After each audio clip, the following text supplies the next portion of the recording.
Mutiny on the Bounty. Chapter 1. From England to Tahiti. It was a cold day in December 1787. There was a strong wind and a green sea. 3 men and a boy stood on the deck of the little ship HMS Bounty. Behind them, on the land, were some hills and small white houses.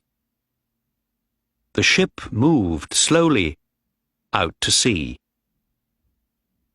The boy, Peter Heywood, was 14 years old. He was a young officer, and he was happy and excited. "England looks very small, Mr. Christian," he said.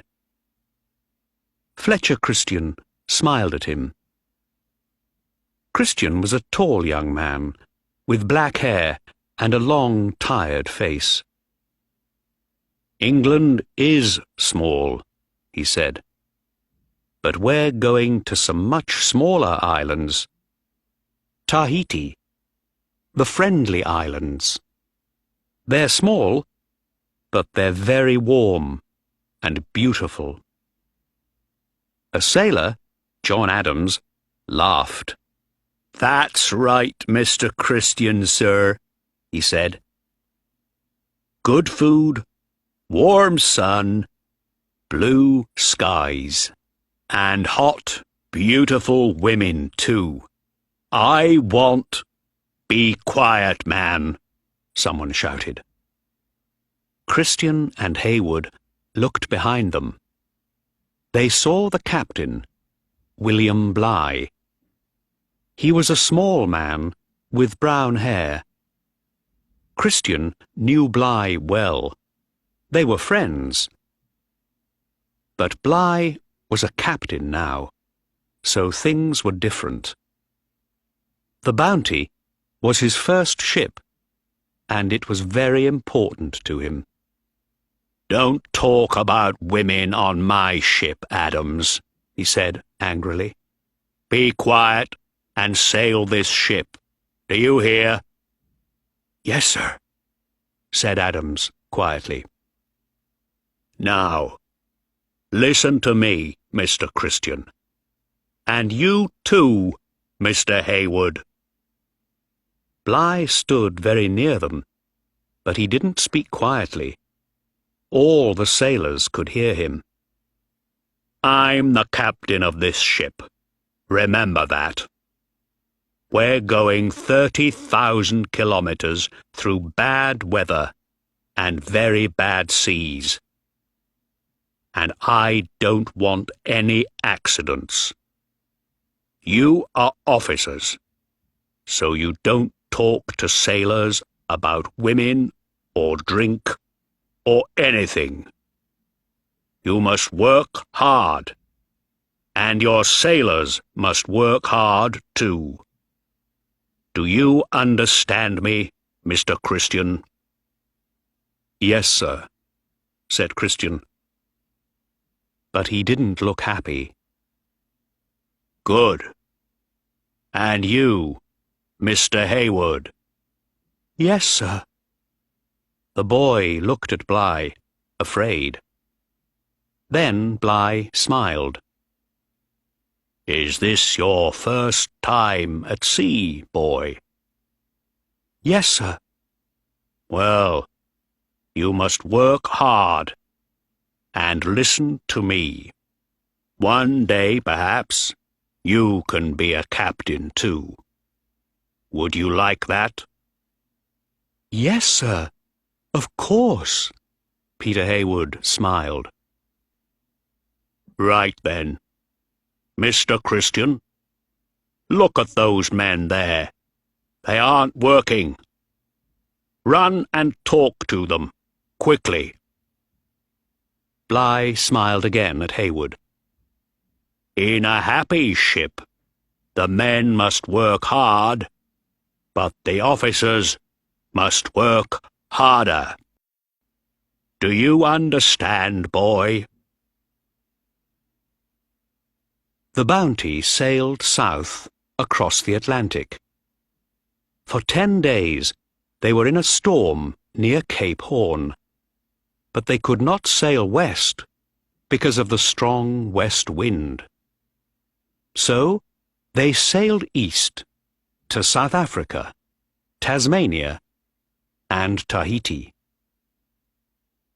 There were 33 sailors on the Bounty and 11 officers. Bligh was the captain. Christian was his second officer. The ship was often wet and cold, but no one was ill. Once, Bligh gave the sailors some apples, but they would not eat them because they were old and bad. Bligh was very angry. "Damn you men!" he shouted. "Apples are good for you. You eat them, I say." On the 26th of October, 1788, the Bounty arrived at Tahiti. The islanders came to the ship in big canoes with food. The king of Tahiti, Otto, was friendly. Bligh went to Otto's house and gave him things from the King of England. "Thank you, Captain," Otto said. "You are welcome here. I must give the King of England something too. But he's a rich man. What would he like? Do you know?" Bligh smiled. It was an important question. "My king is very rich, Otto," he said. "But we don't have any breadfruit trees in England. My king would like some for his people in Jamaica. Can I take some on my ship?" Otto laughed. "Of course," he said. "That's easy. Take lots of them. My people can help you." The Bounty stayed at Tahiti for 5 months, and by March there were 1,000 breadfruit trees on the ship. Tahitian children played on the ship, and in the evenings the sailors danced and sang with the women. One morning, some sailors and Tahitian women took a ship's boat to a different island. Bligh was very angry. When the sailors came back, he put chains on their legs. Then he shouted at his officers and men. "You men must stay away from these women," he said. "You must all listen to me and work hard for me and the king." Some officers kept pigs on the ship.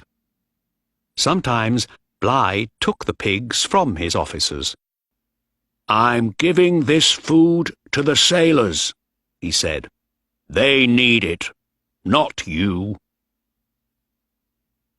April the 4th was the Bounty's last day in Tahiti. The ship was full of food and people. Otto and his family, all the sailors and their Tahitian friends. But nobody sang or danced. Everyone was quiet and sad. Peter Heywood saw John Adams with a Tahitian woman.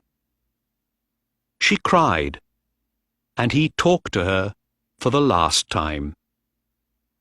Then she got into a canoe and went back to the island. Peter stood near him sadly. The sun went down in the west. "Mr. Christian," shouted Captain Bligh, "are all the Tahitians off the ship?" "Yes, sir," Christian answered. "Good. Then we sail for Jamaica, and then back to old England." He looked at Peter. "Don't stand there, boy. Get to work. Look at all our beautiful breadfruit trees. King George is going to be very happy about them."